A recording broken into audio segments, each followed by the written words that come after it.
دوستان عزیز، در دست ما $1.5 است که ما این پول تبدیل میکنم به افغانی که چند افغانی میشه. ببینین با این پول که شما به خاطر برنامه افطاری ماه مبارک رمضان روان کردین، ما با او چی کار میکنیم؟ دلار اینم به افغانی تبدیل.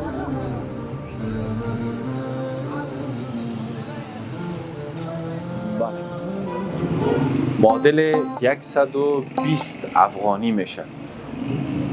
این پول دوستان عزیز در کجا مصرف میشه؟ با هم میریم و میبینیم.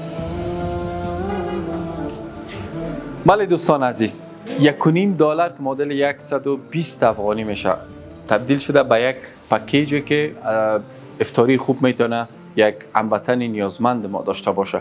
120 افغانی شامل چی چیزها میشه؟ برنج است که داخلش گوشت جابجا شده است، یک بوتل آب، سالاد، نان و خرما. ما در مناطق مختلف انشالله شهر کابل و سایر ولایت این روند داریم. شاید روزانه بالغ بر 10,000 نفر در سایر ولایت افغانستان توسط برنامه افطاری کما فی سابق مستفید شوند از این برنامه.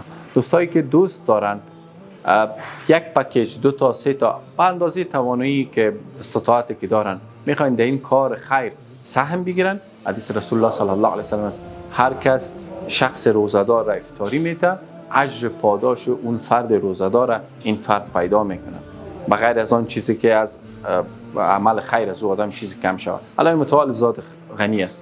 سوال باقی میمونه که چگونه شما میتونین سهم بگیرین. بله، شماره های تماس است، آدرس بانکی و همچنین از طریق حواله، وسترن یونین، مانیگرام، هر طریق ممکنه که بر شما میسر است، شما میتونین در این روند کار خیر سهم بگیرید.